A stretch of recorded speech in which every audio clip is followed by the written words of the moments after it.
ઈશ્વર પિતાનો આભાર માનતા પ્રભુની સ્તુતિ કરીએ છીએ. આપણો પ્રભુ એ મહાન પ્રભુ છે અને એટલા માટે આપણને જીવન મળ્યું અને આજે સવારે ફરીથી એકવાર એ પ્રભુના દર્શન પામવાને માટે, એ પ્રભુની વાતો શીખવાને માટે પ્રભુએ આપણને પ્રફુલ્લિત મન સાથે એના ચરણોમાં નમાવ્યા છે. ત્યારે આપણે પ્રભુનો આભાર માનીએ છીએ. આપ સર્વનો આવકાર કરવામાં આવે છે. પ્રાર્થના કરીએ અને સંગતની શરૂઆત કરીએ. પ્રેમાળ પિતાજી, અમે તમારી સ્તુતિ આરાધના કરતા તમને ધન્યવાદ આપીએ છીએ, કેમ કે આ જગતમાં પ્રભુ અમારે કેવી રીતે જીવન જીવવું એ તમે તમારા વચનોની મારફતે અમારી સાથે વાત અને વ્યવહાર કરીને અમને બતાવો છો. પ્રભુ, અમે તમારો આભાર માનીએ છીએ, કેમ કે તમે જીવનનું પાણી છો અને એ જીવનનું જળ કે જે અમને પ્રાપ્ત થાય અને અમે જીવન પામીએ. ઘણી બધી વખત પ્રભુ તમારું વચન કહે છે પ્રમાણે કે અમને ગમ્યા એવા અમે અમારા પોતાના પાણીના ટાંકા બનાવ્યા. અમને ગમ્યું એ પ્રમાણે પ્રભુ અમે જીવન જીવવાને માટે પ્રયત્ન કર્યો, પણ જીવન તમારામાં છે અને પ્રભુ તમે અમને આપ્યું છે અને પ્રભુ જ તમે અમને મળ્યા છો. અમે આભાર માનીએ છીએ અને જીવનની વાતો શીખવાને માટે આજે સવારે તમારા પવિત્ર ચરણોમાં નમ્યા છીએ. ત્યારે પ્રભુ અમે તમારી કૃપા માગીએ છીએ. અત્યારની અમારી આ સંગતને આશીર્વાદિત કરો, આજના વચનને આશીર્વાદિત કરો અને પ્રભુ એ સર્વ દ્વારા તમે મહિમા પામો. પ્રભુ ઈસુ ખ્રિસ્તના નામમાં અમારી પ્રાર્થના સાંભળો અને માન્ય કરો. આમેન. આવો આપણે ભજન સંગ્રહમાંથી 302 નંબરનું ગીત ગાઈએ. ગીત નંબર 302, નવું મન.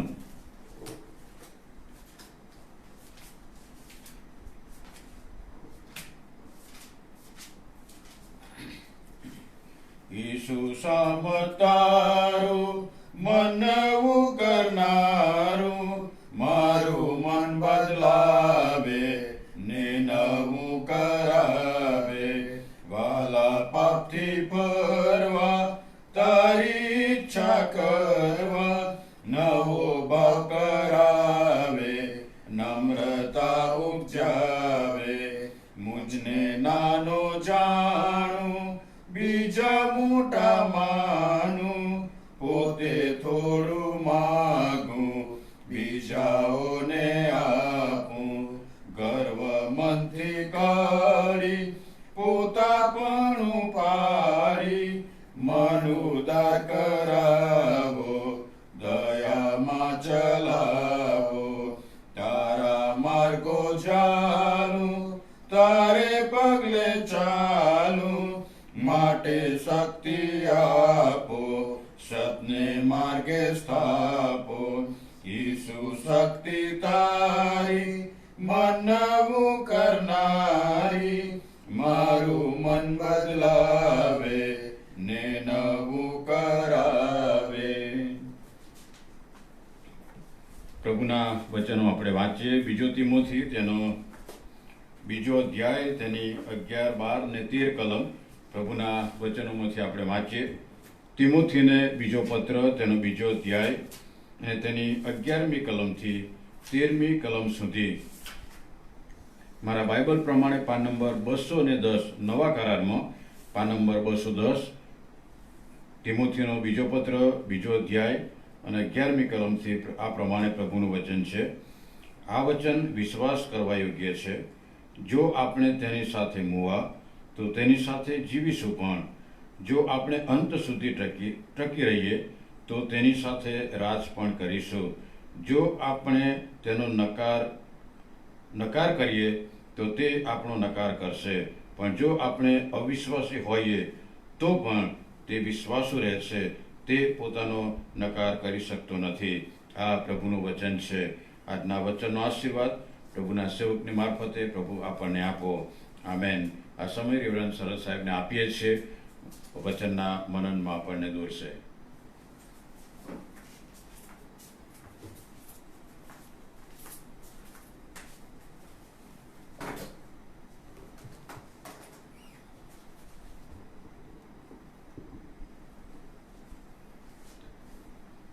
સાલ્વેશન આર્મી ચર્ચના સ્થાપક વિલિયમ બૂથ, તેઓના ધ્યાનમાં આવ્યું કે મંડળીઓ, ઇંગ્લેન્ડની બધી મંડળીઓ એ ગરીબો પ્રત્યે જે લોકોનું શોષણ થયું છે, જે લોકો વ્યસનીઓ છે, જે વેશ્યાના ધંધામાં સંકળાયેલી બહેનો છે, આવા બધા લોકો વચ્ચે કોઈ ધ્યાન અપાઈ રહ્યું નથી. એ લોકોને જાણે કે તરછોડી દેવાયા છે. અને વિલિયમ બૂથે નક્કી કર્યું કે એમની મધ્યે કામ કરવાને માટે હું જઈશ. અને એવા ગરીબ અને નિરાધાર, અનાથ અને વ્યસનીઓ અને એ ઝૂંપડપટ્ટીમાં અને એવા વિસ્તારોમાં, ગરીબ વિસ્તારોમાં રહેતા લોકોમાં વિલિયમ બૂથે કાર્ય કર્યું. પ્રભુની સુવાર્તા ત્યાં આપી અને હજારો લોકો પ્રભુ ઈસુ ખ્રિસ્ત પર વિશ્વાસ કર્યો. હજારો લોકો પ્રભુ ઈસુ ખ્રિસ્તમાં ઉમેરાયા. અને આ વિલિયમ બૂથની સેવા એ સફળ થઈ.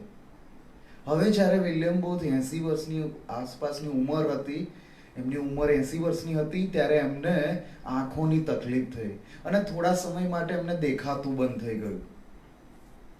પણ પછી એમની ટ્રીટમેન્ટ થઈ અને થોડા વખત પછી એમને ફરીથી દેખાવા લાગ્યું. પણ એ બહુ લાંબુ ચાલ્યું નહીં. પછી એક વખતે ડૉક્ટરે એમના દીકરાને બોલાવીને કહ્યું કે તમારા પિતાને આ જણાવજો. એટલે વિલિયમ બૂથના દીકરા બ્રોમ્વેલે પોતાના પિતાને કહ્યું કે હવે તમે ક્યારેય દેખી નહીં શકો. તમારી આંખો હવે સદાના માટે એ અંધ થઈ ગઈ છે અને તમે તમારો શ્રેષ્ઠ સમય જોઈ લીધો છે. હવે કશું થઈ શકે એમ નથી. ત્યારે વિલિયમ બૂથે પોતાના દીકરા બ્રોમ્વેલને કહ્યું કે જ્યારે મારી પાસે આંખો હતી, મારી દ્રષ્ટિ હતી, ત્યારે મારાથી જે કંઈ થઈ શકે એ પરમેશ્વરની સેવાને માટે મેં કર્યું. અને હવે જ્યારે મારી પાસે આંખો નથી, હું દ્રષ્ટિ વિહોણું છું, અને છતાં પણ પરમેશ્વરના સામર્થ્યથી હું જે થોડું કંઈ કરી શકીશ એ એની સેવામાં હું કરીશ. આ વિલિયમ બૂથ કે જેમની આંખો જતી રહી પણ એમનું વિશ્વાસુપણું કાયમ રહ્યું છે. એ સેવા પ્રત્યેનું વિશ્વાસુપણું, પ્રભુ ઈસુ ખ્રિસ્ત પ્રત્યેનું વિશ્વાસુપણું. ભલે મારી આંખો હતી ને હું દેખી શકતો હતો ત્યારે જે વિશ્વાસુપણે સેવા બજાવી, હવે મારી આંખો નથી, બહુ મોટી મુસીબત છે, છતાં પણ હું એ સેવામાં વિશ્વાસુ રહીશ. આજે ઘણી બધી વખત આપણે પ્રભુ ઈસુ ખ્રિસ્ત પર વિશ્વાસ કર્યો છે, ખ્રિસ્તી જીવનમાં આગળ વધીએ છીએ, અને જ્યારે તકલીફ આવે છે, આફત આવે છે, ત્યારે આપણે આપણા વિશ્વાસુપણાને બાજુ પર મૂકી દઈએ છીએ. ઘણી ખરી વખત એવું બનતું હોય છે કે જ્યારે આપણે જીવનમાં આગળ વધીએ છીએ અને કંઈક લાભ પ્રાપ્ત કરી લેવાને માટે, કંઈક કશું મેળવી લેવાને માટે, પોતાની સ્વાર્થી ઈચ્છા સાધી લેવાને માટે આપણે એ વિશ્વાસુપણું બાજુ પર મૂકી દઈએ. અને આ તો આજકાલની વાત નથી. એ જૂના કરારના સમયમાં ઇઝરાયેલી પ્રજાએ ઘણી બધી વખત પરમેશ્વરની વિરુદ્ધ વિશ્વાસઘાત કર્યો. જૂના કરારની અંદર ઘણી બધી જગ્યાએ એ શબ્દ વાપરવામાં આવ્યો છે, લોકોએ વિશ્વાસઘાત કર્યો, લોકોએ કપટી રીતે પરમેશ્વરની સાથે રહ્યા. એ પોતાના સાચા પરમેશ્વર જે સમગ્ર સૃષ્ટિના સર્જનહાર, અને છતાંય ઇઝરાયેલી પ્રજા માટે એમ કે તે મારો જ્યેષ્ઠ પુત્ર છે, મારી પસંદ કરેલી પ્રજા છે. અને એ પસંદ કરેલી પ્રજા જ્યારે અન્ય દેવી દેવતાઓમાં, મૂર્તિઓમાં માનતી થઈ જાય, ત્યારે જાણે કે એ લોકો સ્વાર્થ માટે, એ લોકો વધુ કંઈક પ્રાપ્ત કરી લેવાને માટે એ પરમેશ્વર સાથે વિશ્વાસઘાત કરે કે જે પરમેશ્વરે એમને આશીર્વાદ આપ્યો, જે પરમેશ્વરે એમને વચનનો દેશ આપ્યો, જે પરમેશ્વરે એમને એમની સંભાળ રાખવાની અને એમને આગળ વધારવાની, એમને સફળ કરવાની એમણે જે વચન આપ્યું હતું એ પાળવાનું એમનું વિશ્વાસુપણું કાયમ રાખ્યું હતું. અને એવા પરમેશ્વરની સાથે એ ઇઝરાયેલી પ્રજા વિશ્વાસઘાત કર્યા કરે. પોતાના પુત્ર પ્રભુ ઈસુ ખ્રિસ્તને પરમેશ્વરે આ જગતમાં મોકલ્યા અને માનવ જાતે એમની સાથે પણ વિશ્વાસઘાત કર્યો, એમની સાથે પણ દગો થયો. પરંતુ એ પ્રભુ ઈસુ ખ્રિસ્ત અને એ પરમેશ્વર પિતા એમનું વિશ્વાસુપણું કાયમ રહે છે. એ આપણા એ દુષ્ટ કૃત્યોને લીધે બદલાઈ જતું નથી, આપણા કપટના કારણે બદલાઈ જતું નથી, આપણે આપણા સ્વાર્થને સાધી લેવા માટે અથવા તો મારા લાભના માટે હું ગમે તે હદે જાઉં, પરંતુ પરમેશ્વર એ વિશ્વાસુ રહેશે. એ આપણો પરમેશ્વર એ ન બદલાનાર પરમેશ્વર છે. અને છેલ્લા કેટલાક સમયોથી આપણે જે બીજો તિમોથી 3 અધ્યાયમાંથી કેટલીક વાતો જોઈએ છે, આજે 4 કલમમાં જે પહેલો શબ્દ છે વિશ્વાસઘાત, એના વિશે આપણે વાત જોવા માંગીએ છીએ. અને આ વિશ્વાસઘાત એટલે દગો, કપટ, બેટ્રાયલ અને ટ્રીચરસ, કે જેના વિશે પાછલા દિવસોમાં પેશન વીકના સમયોમાં એ બાઇબલ અભ્યાસમાં એના વિશે આપણે જોયું હતું, દગા વિશે. એટલે આજે આપણે જોવા માંગીએ છીએ વિશ્વાસુપણું એટલે શું, આપણે કેવી રીતે બચી શકીએ આ વિશ્વાસઘાત કરવાથી, આ કપટી બનવાથી કેવી રીતે બચી શકીએ, અને ખરેખર વિશ્વાસુપણું શું છે એ આજે આપણે જોવા માંગીએ છીએ. અને વિશ્વાસુપણું આપણને અન્ય લોકોથી અલગ તારવે છે, આપણને બીજા બધા કરતા જુદા દર્શાવે છે. આપણે જો વિશ્વાસુપણામાં વળગી રહીએ તો આપણે જગતના લોકો કરતા અલગ છીએ. કેમ કે જે વિશ્વાસુપણું છે એ સફળતાને નિષ્ફળતાથી અલગ કરે છે. વિશ્વાસુપણું એ સફળતા કરતા પણ કંઈક વિશેષ છે. અને સાથે સાથે જે વિશ્વાસુપણું છે એ જગતમાં એવા ઘણા બધા લોકો છે જે બહુ આસાનીથી છોડી દે. નાની કંઈક તકલીફ પડે અને બસ મૂકી દો, પ્રાર્થના કરવાનું મૂકી દે, બાઇબલ વાંચવાનું મૂકી દે, પ્રભુ સાથેની સંગતમાં જોડાવાનું મૂકી દે. અને આવા લોકોનો ટોટો નથી, આવા લોકોનો જગતમાં ટોટો નથી. અને વિશ્વાસુપણું આપણને દર્શાવે છે કે જે અંત સુધી ટકી રહે છે.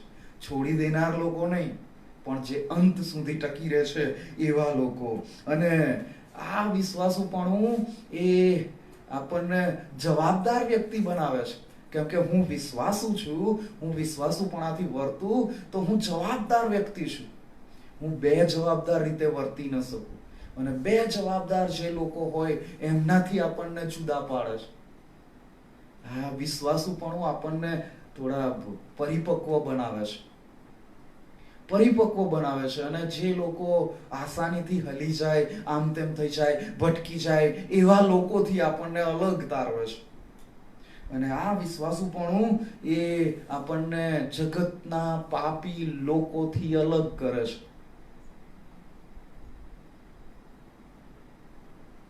એ વિશ્વાસુપણું આપણને ન્યાયપણામાં દોરી જાય છે. એ વિશ્વાસુપણાથી આપણે જે વિશ્વાસુપણામાં દ્રઢ રહેવાનું છે, પ્રભુ પર વિશ્વાસમાં દ્રઢ રહેવાનું છે, એ વિશ્વાસથી આપણે ન્યાયી ઠરાયેલા છે. અને એ વિશ્વાસુપણાના લીધે આપણને ન્યાયપણું પ્રાપ્ત થાય છે, જે આપણે પ્રભુના વચનમાં જોઈએ છે. આપણે એવા સમાજમાં ઉછર્યા છીએ અને એવા સમાજમાં આપણે જીવી રહ્યા છીએ કે જ્યાં વિશ્વાસઘાત સર્વત્ર છે. વિશ્વાસુપણું જોવા મળતું નથી. એ પરમેશ્વર પ્રત્યેનું પણ નહીં અને એકબીજા પ્રત્યેનું પણ નહીં. અને એવા લોકોની સાથે રહેવાનું, એવા લોકોમાં આગળ વધવાનું, અને છતાં પણ વિશ્વાસુ રહેવાનું. આજે આપણે જોઈએ છે કે કુટુંબમાં, મંડળીમાં, સમાજમાં ક્યાંય એવું વિશ્વાસુપણું, એવું દ્રઢ મનોબળ, એ ટકી રહેવાની વાત એ જોવા મળતી નથી. ત્યારે આપણે ક્યાંથી આ વિશ્વાસુપણું પ્રાપ્ત કરીએ, અથવા તો ક્યાંથી આપણને ઉત્તેજન પ્રાપ્ત થાય, ક્યાંથી આ રીત વિશ્વાસુપણાથી જીવન જીવવાની જે રીત આપણને પ્રાપ્ત થાય છે એ કોના તરફથી આપણને પ્રાપ્ત થાય? અને બહુ મોટા આનંદની વાત, બહુ જ મોટા આનંદની વાત કે આપણો પરમેશ્વર વિશ્વાસુ છે, પ્રભુ ઈસુ ખ્રિસ્ત વિશ્વાસુ છે.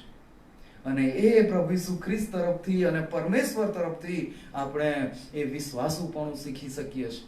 પ્રભુના વચનોમાં ઘણી બધી જગ્યા પર એ વાત લખવામાં આવી છે કે પરમેશ્વર વિશ્વાસુ છે, પરમેશ્વર વિશ્વાસુ છે. અને આપણે બધા સારી પેઠે જાણીએ છીએ, આપણે જ્યારે આ વિશ્વાસુપણાની વાત કરીએ છીએ ત્યારે એ વાત સૌથી પહેલા સ્વીકારવાની જરૂર છે કે હા, ખરેખર પરમેશ્વર એ વિશ્વાસુ છે. કેમ કે મારી ગલતીઓને, મારા અન્યાયને, મારા અવિશ્વાસને અને મારી નબળાઈઓને એ લેખે ગણતો નથી, પરંતુ એનું વિશ્વાસુપણું કાયમ ટકાવી રાખે છે. જે રીતે પાઉલ તિમોથીને કહે છે, અને આજના શાસ્ત્રપાઠની વાત કે અંત સુધી ટકવાની વાત. અને આપણે અવિશ્વાસી હોઈએ છતાં એ વિશ્વાસુ રહેશે, એ વિશ્વાસુ રહેશે. અને એ બાબત આપણે અહીંયા જોઈએ છે. ત્યારે વિશ્વાસુપણું એટલે શું? જે સૌથી પહેલા તો પરમેશ્વર વિશ્વાસુ છે અને એ કદી આપણાથી ફરી જતો નથી. એ કદી આપણાથી ફરી જશે નહીં, આપણને મૂકી દેશે નહીં. કેમ કે હિબ્રુ 13:5 માં એ વચન આપ્યું છે કે હું તને કદી મૂકી દઈશ નહીં અને તને ત્યજીશ પણ નહીં. અને આપણને એવો વિશ્વાસુ પરમેશ્વર મળ્યો છે કે જે કદી બદલાતો નથી. અને આ વિશ્વાસુપણું એની વ્યાખ્યા આપણે જોઈએ કે એમાં શું સમાયેલું છે.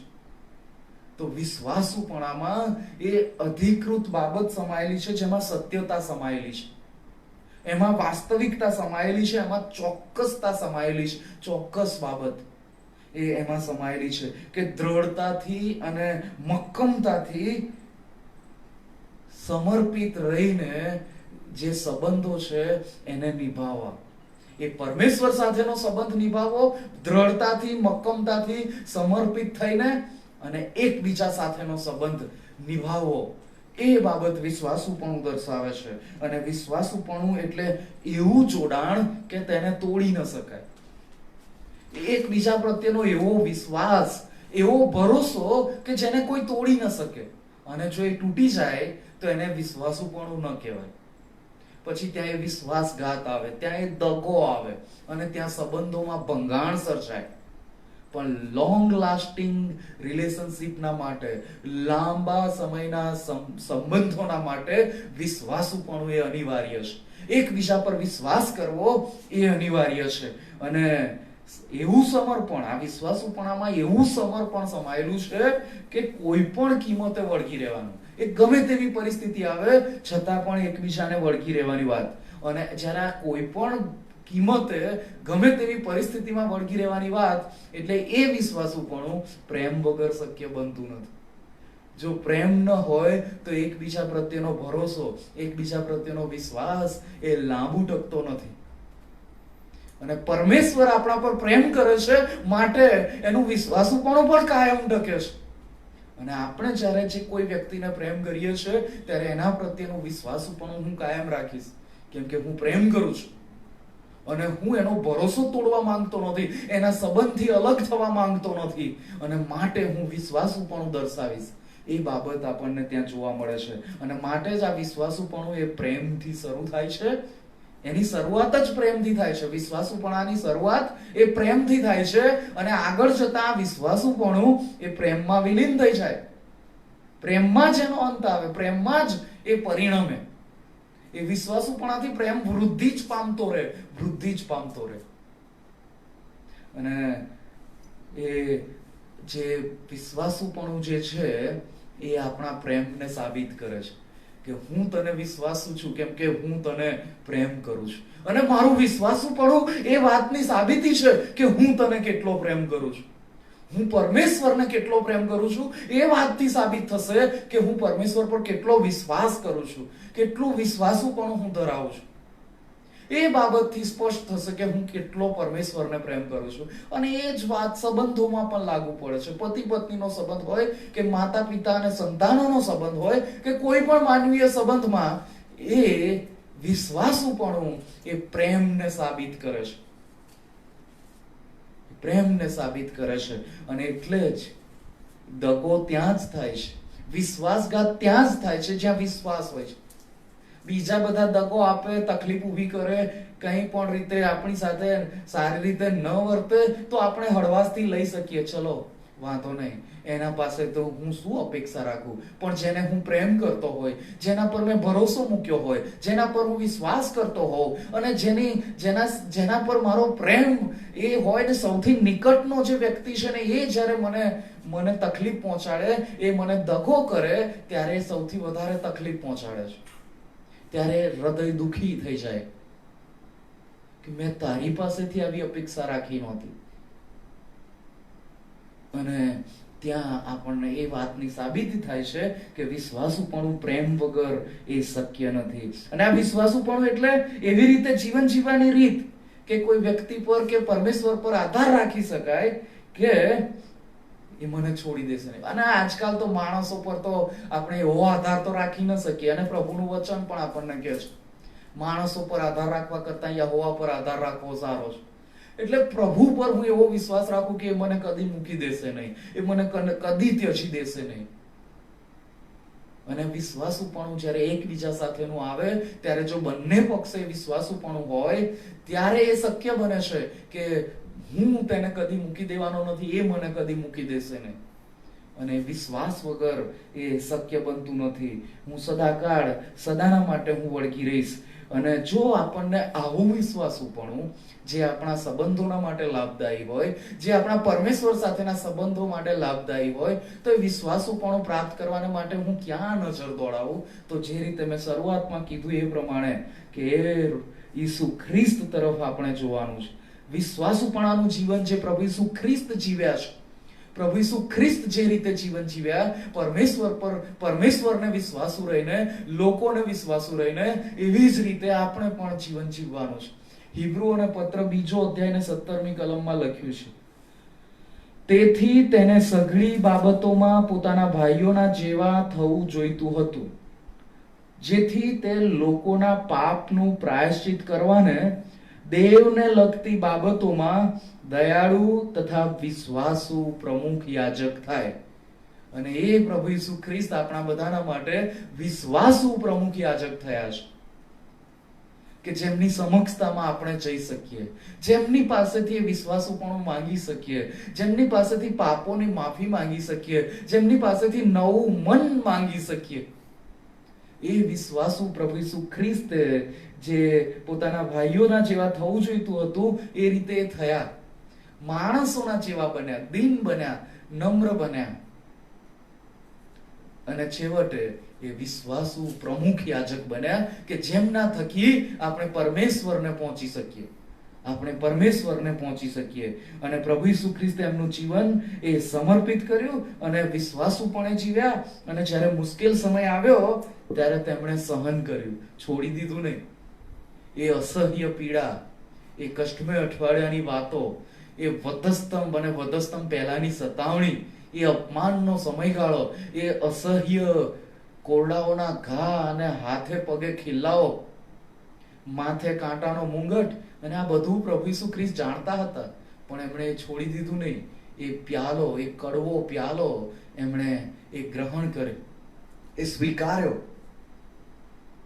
એ આપણા પ્રત્યે વિશ્વાસુપણું દર્શાવવાના માટે, આપણા પ્રત્યે એમનો પ્રેમ સત્ય છે એ સાબિત કરવા માટે, આપણા પ્રત્યે તે એમનો પ્રેમ દર્શાવવા માટે કેવા દ્રઢ અને મક્કમ છે એ બાબત આપણે પ્રભુ ઈસુ ખ્રિસ્તમાં જોઈએ છે. અને પ્રભુ ઈસુ ખ્રિસ્તે આ વિશ્વાસુપણાની બહુ ભારે કિંમત ચૂકવી. કેટલી ભારે કિંમત ચૂકવી કે કોઈ જગતનો વ્યક્તિ એ એવું સહન કરી ન શકે. એવી સહનશીલતા પ્રભુ ઈસુ ખ્રિસ્તે એ આપણા માટે, જ્યારે આપણે તેના શત્રુ હતા, જ્યારે આપણે તેનાથી વેગળા હતા, આપણે પરમેશ્વરથી દૂર હતા, આપણે પરમેશ્વરના શત્રુને પરમેશ્વર પ્રત્યે દગો કરનારા, કપટ કરનારા હતા, એવા સમયે પ્રભુએ આપણા પ્રત્યે એ વિશ્વાસુપણું દર્શાવ્યું અને આપણા માટે પોતાનો જીવ આપ્યો, મરણ સહન કર્યું અને ત્રીજે દિવસે મોયલામાંથી સજીવન થયા કે આપણે સદાકાળ જીવીએ અને આપણે વિશ્વાસુપણામાં આગળ વધતા જઈએ. અને જે આપણે આજનો શાસ્ત્ર પાઠ આપણે વાંચ્યો ત્યાં 13મી કલમમાં લખ્યું છે, 2 તિમોથી 2 અધ્યાય ને 13મી કલમ, જો આપણે અવિશ્વાસી હોઈએ તો પણ તે વિશ્વાસુ રહે છે. જો આપણે અવિશ્વાસી હોઈએ તો પણ તે વિશ્વાસુ રહે છે, તે પોતાનો નકાર કરી શકતો નથી. અને એટલે જ પ્રભુના વચનમાં ગઈકાલે પણ જોયું હતું કે એ ભલા ભૂંડા બધાના ઉપર વરસાદ વરસાવે છે, એ ન્યાયી અને અન્યાયી ઉપર પોતાના સૂરજને ઉગાવે છે. પક્ષપાત વગર વિશ્વાસુપણે એ જગતના તમામ લોકો પ્રત્યે એ પોતાનું વિશ્વાસુપણું દર્શાવી રહ્યા છે, પોતાનો પ્રેમ દર્શાવી રહ્યા છે. ભલે ને જગતના લોકો એમને સ્વીકારે નહીં, એમનાથી દૂર રહેતા હોય, એમની વાત સાંભળવા ન માંગતા હોય, પણ એમનો પ્રેમ એ ન બદલાનાર છે, એમનું વિશ્વાસુપણું કાયમ ટકે છે. અને જે પ્રભુ ઈસુ ખ્રિસ્ત વિશ્વાસુ અને સત્ય છે, અને આપણે કઈ રીતે વિશ્વાસુ રહી શકીએ એ પ્રભુ ઈસુ ખ્રિસ્ત જ આપણને દર્શાવે છે. અને એટલે જ વિશ્વાસુપણું જે છે એ સત્યતાને વળગી રહે છે. જે વિશ્વાસુપણું છે એ સત્યતાને વળગી રહેશે, એમાં કોઈ જૂઠ આવે નહીં. અને જો જૂઠ આવે તો એ વિશ્વાસુપણું લાંબુ ટકતું નથી. તો એ જૂઠ એ દગા સમાન છે, જૂઠ એ કપટ સમાન છે, જૂઠ એ શેતાનના બાળકનું કામ છે, કે જૂઠાનો બાપ શેતાન છે. અને એ વિશ્વાસુપણાનો નાશ કરે છે, એ સંબંધોમાં ભંગાણ લાવે છે. એટલે આ વિશ્વાસુપણું સત્યતાથી જ ટકી રહી શકે છે, સત્યતાથી જ એ ટકી શકે છે. ઘણી બધી વખત એવું થાય કે આપણા વિચારો જુદા જુદા હોય, આપણો મત જુદો જુદો હોય, અને ઘણી બધી વખત તો બદલાઈ જાય. આપણો મતય બદલાઈ જાય, આપણું વિચારવાનું બદલાઈ જાય, આપણો પર્સપેક્ટિવ બદલાઈ જાય. પણ સત્ય એનું એ રહે છે. સત્ય એ કદી બદલાતું નથી. સત્ય કદી બદલાતું નથી. આપણા મૂલ્યો બદલાઈ જાય છે.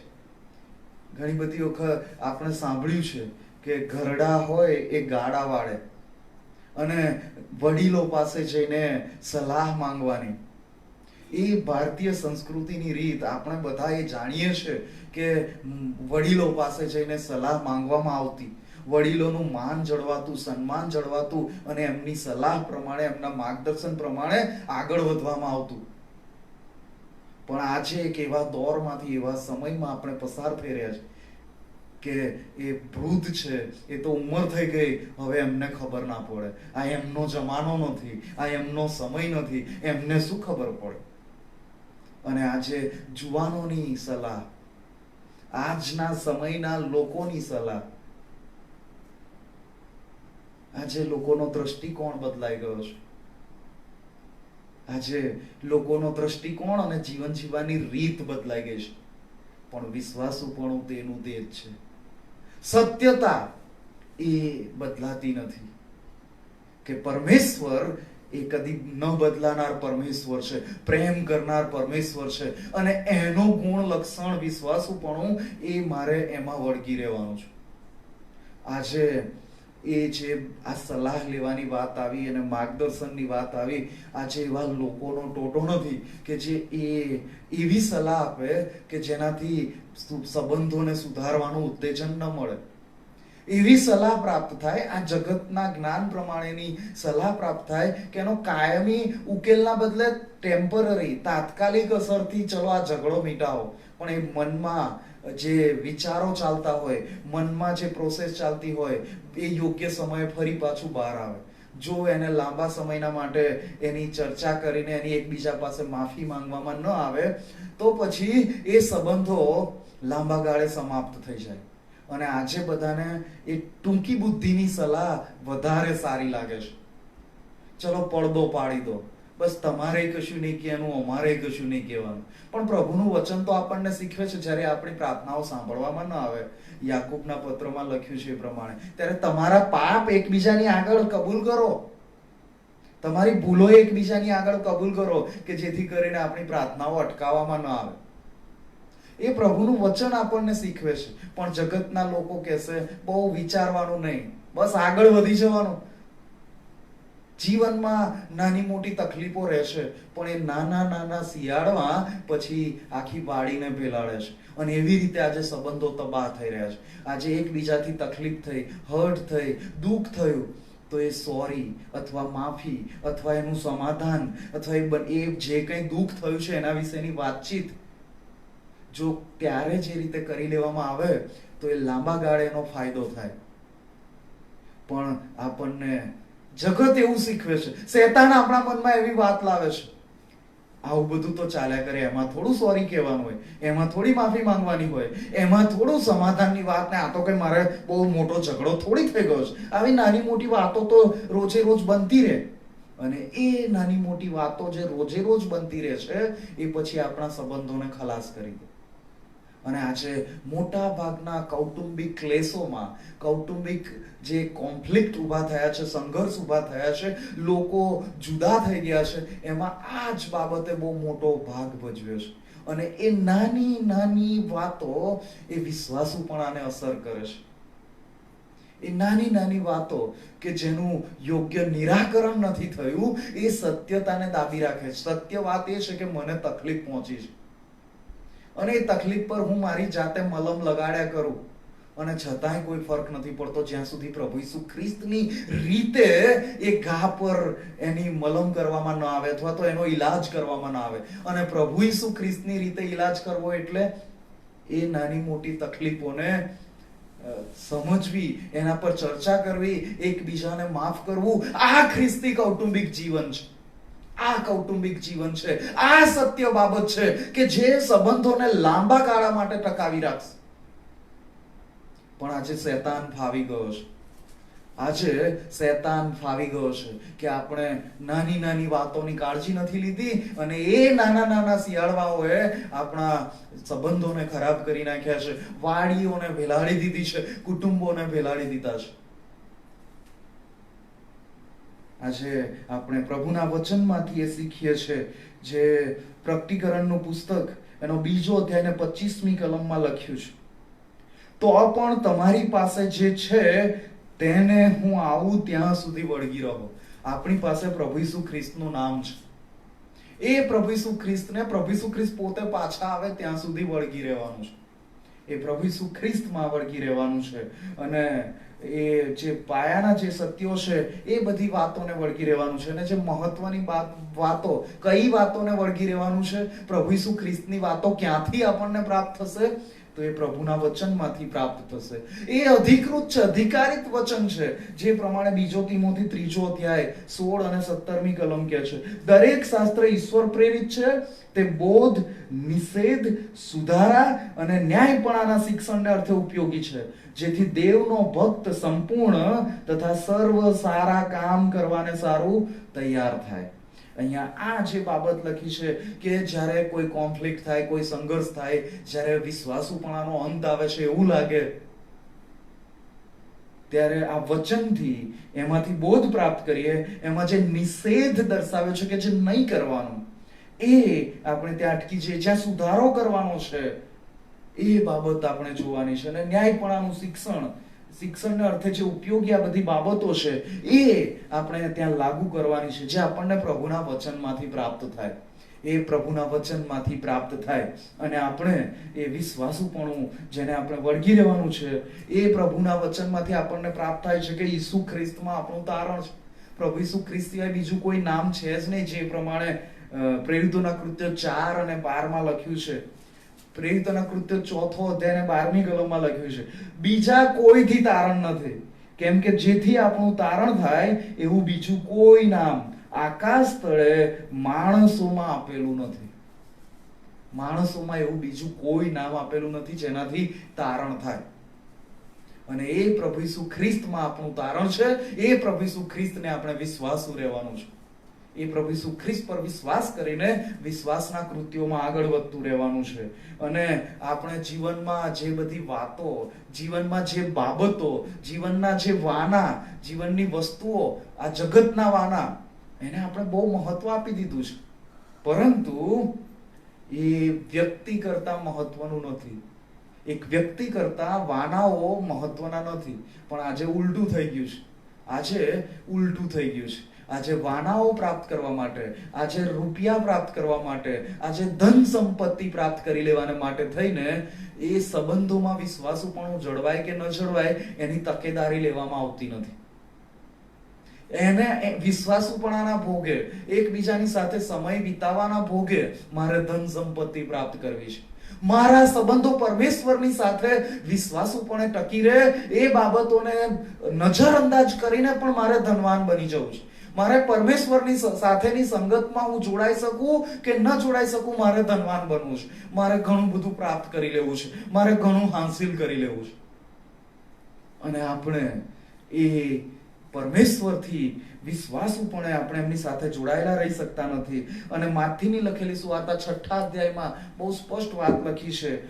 6 અધ્યાય 19મી કલમથી 21મી કલમ, પૃથ્વી પર પોતાને સારું દ્રવ્ય એકઠું ન કરો, જ્યાં કીડા તથા કાટ નાશ કરે છે ને જ્યાં ચોરો ખાતર પાડીને ચોરી જાય છે, પણ તમે પોતાને સારું આકાશમાં દ્રવ્ય એકઠું કરો, જ્યાં કીડા અથવા કાટ નાશ નથી કરતા, જ્યાં ચોરો ખાતર પાડીને ચોરી જતા નથી, કેમ કે જ્યાં તમારું દ્રવ્ય છે ત્યાં જ તમારું ચિત્ત રહેશે.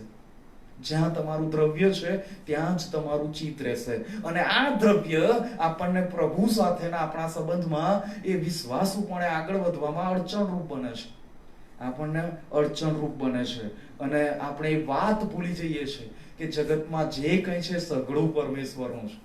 જગતમાં જે કંઈ છે એ સઘળું પરમેશ્વરનું છે. અને પરમેશ્વરે આપણને ઉપયોગ કરવા માટે આપેલું છે. પરમેશ્વરે આપણને ઉપયોગ કરવા આપ્યું છે, આપણને વાપરવા માટે આપેલું છે. બધું પરમેશ્વરનું જ છે. જેને આપણું પોતાનું કરી લેવા માટે આપણે એટલા પ્રયત્ન કરીએ કે પરમેશ્વરથી પણ દૂર થઈ જઈએ. અને એ જે શરૂઆત છે વિશ્વાસુપણાની, એ હૃદયથી એની શરૂઆત થશે. એ આપણા હૃદયથી એની શરૂઆત થવી જોઈએ, બાહ્ય દેખાવ જ નહીં. કેમ કે બાહ્ય રીતે લોકોને દર્શાવવા માટે હું પ્રભુ ઈસુ ખ્રિસ્ત પર કેટલો વિશ્વાસ કરું છું, હું પ્રભુને કેટલો વિશ્વાસુ છું, એ દર્શાવવા માટે હું ગમે તેટલા ધમ પછાડા કરી લઉં, ગમે તેટલી સારી સ્પીચ આપું, ગમે તેટલા સારા સારા કામ કરી લઉં, પણ એનાથી એ સાબિત નહીં થાય. એ વિશ્વાસુપણું હૃદયમાં હોવું જોઈએ. એ વિશ્વાસુપણું હૃદયમાં હોવું જોઈએ. ફિલિપીઓને પત્ર લખતા પાઉલ પહેલા અધ્યાયની 6ઠી કલમમાં કહે છે, ફિલિપી 1 અને 6, જેણે તમારામાં સારા કામનો આરંભ કર્યો તે ઈસુ ખ્રિસ્તના દાડા સુધી તેને સંપૂર્ણ કરતો જશે, એવો મને ભરોસો છે. જે હૃદયમાં, જે તમારામાં એટલે કે આપણામાં જે હૃદયમાં જે સારા કામનો આરંભ પ્રભુ ઈસુ ખ્રિસ્તે કર્યો છે, એ પ્રભુ ઈસુ ખ્રિસ્તના દાડા સુધી એ સંપૂર્ણ કરતો જશે, આપણને સુધારતો જશે, એવો ભરોસો આપણે રાખવાનો છે. અને એ રીતે આગળ વધવાનું છે. અને બીજી જે બાબત છે, રોમનોને પત્ર 8મો અધ્યાય ને 28મી કલમ, વળી આપણે જાણીએ છીએ કે જેઓ દેવના ઉપર પ્રેમ રાખે છે, જેઓ તેના સંકલ્પ પ્રમાણે તેડાયેલા છે, તેઓને એકંદરે સઘળું હિતકારક નીવડે છે. સઘળું, ચાહે આશીર્વાદો મળે કે ચાહે મુશ્કેલીઓ મળે, આફતો આવે, તકલીફો આવે, એ બધું હિતકારક નીવડશે. એ બધું હિતકારક નીવડશે. અને માટે જ મુશ્કેલ સમયમાં પણ આપણે વિશ્વાસુપણું જાળવી રાખવાનું છે. મુશ્કેલ સમયમાં પણ એ વિશ્વાસુપણું ત્યાં રહેવું જોઈએ. જ્યારે જીવનમાં મુશ્કેલી આવે ત્યારે આપણે કાં તો મૂકી દઈએ, દુખી થઈ જઈએ, ફરિયાદ કરતા રહીએ, પરમેશ્વરને ફરિયાદ કરીએ કે પ્રભુ મારી પર આવી આફત આવી પડી, તું ક્યાં છે? તારી હાજરી ક્યાં છે? તું મને કેમ છોડાવતો નથી, બચાવતો નથી? આવું કરીએ, આવું કરતા ફરીએ. અથવા એમ પણ બને કે ચલો વધુ ને વધુ પ્રાર્થના, વધુ ને વધુ પ્રાર્થના. એ મુશ્કેલ સમયમાં પણ પ્રાર્થનામાં સતત લાગુ રહીએ, પરમેશ્વર સાથેની વાતચીતમાં લાગુ રહીએ. અને આપણી સમક્ષતામાં આવી પડેલા દુઃખને પહાડ સમાન જોઈએ. અને પછી પ્રભુનું વચન વાંચીએ અને પ્રભુના વચનમાં આપણને માર્કની લખેલી સુવાર્તા 11મો અધ્યાય અને 23મી કલમમાં આપણને ખબર પડે કે આ તો વિશ્વાસુપણું હોત તો આ કામ થઈ ગયું હોત. કેમ કે ત્યાં એ પ્રમાણે લખ્યું છે, માર્ક 11 અને 23, કેમ કે હું તમને ખચિત કહું છું કે જે કોઈ આ પર્વતને એમ કહેશે કે ખસેડાઈ જા ને સમુદ્રમાં નંખાય, અને પોતાના હૃદયમાં સંદેહ ન આણતા વિશ્વાસ રાખશે કે જે હું કહું છું તે થશે, તો તે તેને વાસ્તે થશે. અને આપણે આપણા જીવનમાં જે દુઃખો આવ્યા છે એને મોટા પહાડ સમાન જોઈએ છે, પહાડ સમાન જોઈએ છે. અને પ્રભુને કહીએ છે, પ્રભુ આ દુઃખોનો પહાડ મારી નજર સામેથી ઉખેડાઈ જાય, એ સમુદ્રમાં નંખાઈ જાય, એ દૂર થઈ જાય, અને મને પ્રભુ છુટકારો મળે, મને છુટકારો મળે. અને પછી આપણી રોજની પ્રાર્થના હોય. લોકો પણ જાણે કે આપણે દુઃખોના પહાડ હેઠળ આવી ગયા છે અને છુટકારો થતો નથી. પ્રાર્થના કરીએ છીએ છતાંય એ દુઃખો ત્યાંના ત્યાં રહે છે. એટલે લોકો પછી આપણા વિશે વાત કરવા માંડે. એનામાં વિશ્વાસ જ નથી ને. જો વિશ્વાસ હોત તો એ દુઃખોમાંથી બહાર આવી ગયો હોત, દુઃખ એનાથી દૂર થઈ ગયા હોત. પણ પ્રભુ શું કહે છે? પ્રભુ શું કહે છે? એ જો દુઃખનો પહાડ આપણા પર આવી પડ્યો છે, એ જો દૂર ન થાય તો એ દુઃખના પહાડ પર મુશ્કેલીથી ઉપર ચડીને એને પસાર કરી દેવાનો. એ આસાન નથી. દુઃખોના પહાડને પસાર કરી દેવાનો છે, એના પર ચડીને પેલે પાર જતું રહેવાનું છે, એ સહન કરવાનું છે. અને એ દુઃખો જ્યારે હું સહન કરું છું, એ સહન કરવાના સમયે પણ હું પ્રાર્થના જારી રાખું છું, હું પરમેશ્વરને મૂકી દેતો નથી, પરમેશ્વર પર મારો વિશ્વાસ જારી રહે છે.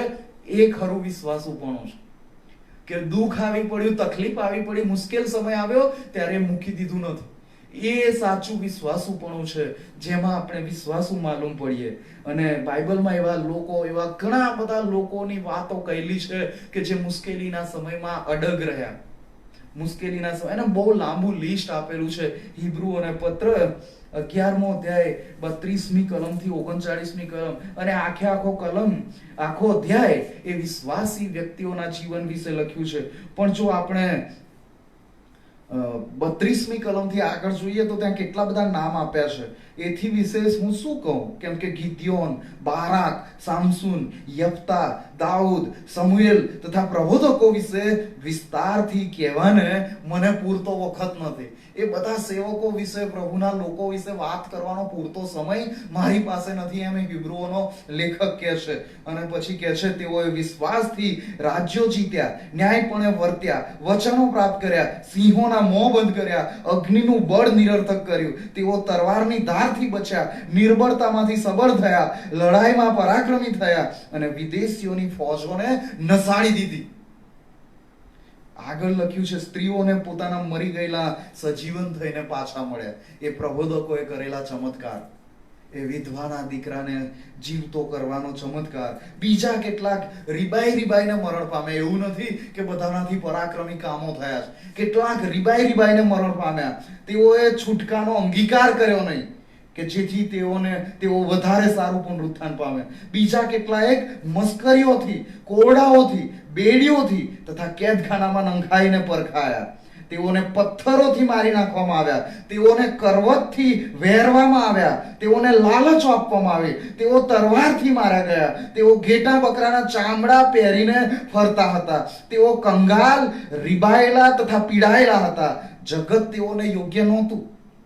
તેઓ રાનોમાં, પહાડોમાં, ખોમાં તથા પૃથ્વીની ગુફાઓમાં રખડતા હતા. અને એ સર્વ વિશે તેઓના વિશ્વાસને લીધે સારી સાક્ષી આપવામાં આવી હતી. પણ તેઓને વચનનું ફળ મળ્યું નહીં, તેઓને છૂટકો મળ્યો નહીં, તેઓને એ આફતમાંથી છૂટકો ન મળ્યો. એમણે જે સહન કરવાનું હતું એ તો કર્યું જ, અને એમના સહન કરવા દ્વારા, એમના વિશ્વાસુપણા દ્વારા આજે આપણે લાભ પામ્યા છે. જે 40મી કલમ, હિબ્રુઓને પત્ર 11મો અધ્યાય 40મી કલમ, કેમ કે દેવે આપણે માટે એથી વિશેષ સારું કંઈક નિર્માણ કર્યું હતું, જેથી તેઓ આપણા વગર પરિપૂર્ણ ન થાય. એટલે જ્યારે આપણે પ્રભુ ઈસુ ખ્રિસ્તનું નામ પ્રાપ્ત કર્યું, આપણે પ્રભુ ઈસુ ખ્રિસ્ત પર વિશ્વાસ કર્યો, એમની મહેનત રંગ લાવી, એમનું એ વિશ્વાસુપણું રંગ લાવ્યું, એમનું એ દુઃખ સહન કરવું, આફતો વેઠવી એ રંગ લાવ્યું. એ ફળ ઉપજાવનારું સાબિત થયું. અને હવે જે કોઈ પ્રભુ ઈસુ ખ્રિસ્ત પર વિશ્વાસ કરે છે, એ જેમણે આજ દિન સુધી સહન કર્યું છે, એમના ખાતામાં પણ એ નોંધાતા જશે ફળ સ્વરૂપે, કે એમના થકી આ પરિપૂર્ણ થયું છે. અને આપણે જે જોઈએ છે આ બધી વાતો વાંચીને હિબ્રુઓના પત્રમાંથી, કે આ વિશ્વાસુપણું એ જબરજસ્ત સમર્પણ માંગે છે, બહુ ગજબનું એવું સમર્પણ માંગે છે. અને જ્યારે આપણે એ સમર્પણ દર્શાવીએ છીએ ત્યારે માથી 25 અને 21મી કલમમાં લખ્યું છે, શાબાશ સારા તથા વિશ્વાસુ ચાકર, તું થોડામાં વિશ્વાસુ માલુમ પડ્યો છે, તું થોડામાં વિશ્વાસુ માલુમ પડ્યો છે. આપણે બધા એક વાત હંમેશા યાદ રાખવાની છે, જ્યારે ન્યાયકાળનો દિવસ આવશે, એ ન્યાય કરવાનો દિવસ આવશે, પ્રભુ ઈસુ ખ્રિસ્ત જ્યારે ન્યાય કરવા માટે આવશે ને, ત્યારે પ્રભુ ઈસુ ખ્રિસ્ત માણસોને, તમને ને મને એવું નથી પૂછવાના કે તું કેટલો સફળ થયો, તારી જગતમાં કેટલી વાહવાહ થઈ, તારી જગતમાં કેટલી સારી વાતો થઈ, તું કેટલો છવાઈ ગયો, તારી પાછળ કેટલા લોકો હતા, ફેસબુકમાં તારા કેટલા ફોલોવર હતા, ટ્વિટર પર તને કેટલા ફોલો કરતા હતા, લોકો તને કેટલી જગ્યાએ મીટિંગો માટે બોલાવતા હતા, કેટલી જગ્યાએ પ્રભુનું વચન આપ્યું, કેટલા લોકોએ કહ્યું કે બહુ સરસ, બહુ ગજબનું વચન, બહુ ગજબનું વચન. આવું કશું ન્યાયકાળના દિવસે પૂછવામાં નહીં આવે, કશું પૂછવામાં નહીં આવે. ત્યાં આપણું વિશ્વાસુપણું કામ લાગશે. પ્રભુ ઈસુ ખ્રિસ્ત પર વિશ્વાસમાં અંત સુધી ટકનાર તારણ પામશે. પણ આજે લોકો ખૂબ ખાઈ બેઠા છે, ભૂલમાં પડ્યા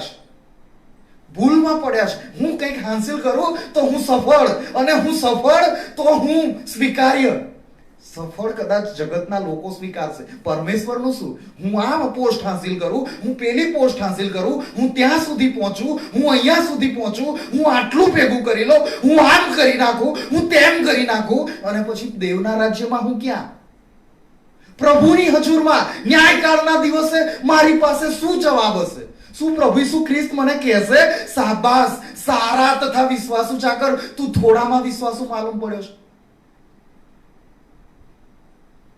કે પછી થોડું કંઈ હાંસિલ કરી લેવા માટે એ પ્રભુ ઈસુ ખ્રિસ્ત કે જે વિશ્વાસુ છે એના વિશ્વાસને મેં ઠોકરાવ્યો છે? કંઈક મારું નામ થઈ જાય માટે, કંઈક મને થોડા રૂપિયાનો લાભ થઈ જાય માટે, કંઈક લોકો મને માન આપે એટલે લોકો મને સાહેબ કે એટલા માટે થઈને એ પ્રભુ ઈસુ ખ્રિસ્તની સામે ઊભા રહેવાનો ડર પણ ન લાગે? ન્યાયકાળના દિવસે કેવા ભૂંડા હાલ થશે, કેવા ભૂંડા હાલ થશે. આજે લોકો ભૂલી ગયા છે, આજે પ્રભુ ઈસુ ખ્રિસ્તને ભૂલી ગયા છે. આજે લોકો ભૂલમાં પડ્યા છે કે પ્રભુ તો કૃપા કરનારો છે, એ તો દયાળુ છે, પણ એ ન્યાય કરવા માટે આવી રહ્યો છે. એ કૃપાનો સમય પૂરો થઈ જશે. પ્રભુ ઈસુ ખ્રિસ્ત ન્યાય કરવા માટે આવી રહ્યા છે. અને આપણું વિશ્વાસુપણું ક્યાં છે? આજે એ વિશ્વાસુપણું ક્યાં છે? અને માટે દાઉદની માફક આપણી પ્રાર્થના હોવી જોઈએ, જે રીતે ગીત શાસ્ત્ર 51 અને 10મી કલમમાં લખ્યું છે, હે દેવ, મારામાં શુદ્ધ હૃદય ઉત્પન્ન કર અને મારા આત્માને નવો અને દ્રઢ કર. જો આપણા અંદર એવી સ્વાર્થી ઈચ્છાઓ છે કંઈક હાંસિલ કરી લેવાની, જો આપણે એ વિશ્વાસુપણામાં ટકી નથી શક્યા, તો આપણી આ પ્રાર્થના હોવી જોઈએ કે પ્રભુ મને વિશ્વાસમાં દ્રઢ અને નવો કર, મને નવું શુદ્ધ હૃદય આપ. એ આપણા બધાની પ્રાર્થના હોવી જોઈએ. અને એ વિશ્વાસુ પ્રભુ આપણા હકમાં એ કરશે. એ વિશ્વાસુ પ્રભુ આપણા હકમાં એ કરશે. અને આપણે એના માટે તૈયાર થઈએ કે જગતના જીવન દરમિયાન, આ મારી ટર્મ દરમિયાન, મારા કાર્યકાળ દરમિયાન, મારા આ સેવાકાળ દરમિયાન, મારા પૃથ્વી પરના વર્ષો દરમિયાન હું કંઈ હાંસિલ કરું કે ના કરું, પણ ન્યાયકાળના દિવસે પ્રભુ ઈસુ ખ્રિસ્ત મારા માટે એમ કે, શાબાશ સારા તથા વિશ્વાસુ ચાકર, તું થોડામાં વિશ્વાસુ માલુમ પડ્યો છે. અને એના માટે પ્રભુ આપણ સર્વને તૈયાર કરે, આપણને નવું હૃદય આપે, શુદ્ધ હૃદય આપે, અને આપણે પ્રભુને વિશ્વાસુ થઈએ. આમીન.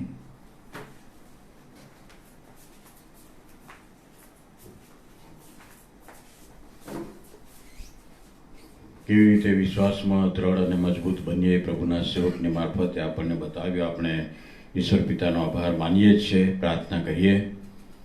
કૃપાળુ અને દયાનિધિ જીવન પ્રેમાળ પિતાજી, અમે તમારા લોક છીએ, તમારા બાળકો છીએ, અને જગતમાં જે ધોરણ પ્રમાણે પ્રભુ અમારે ચાલવાનું છે તમારા વચનોની મારફતે પ્રભુ તમે અમને બતાવો છો.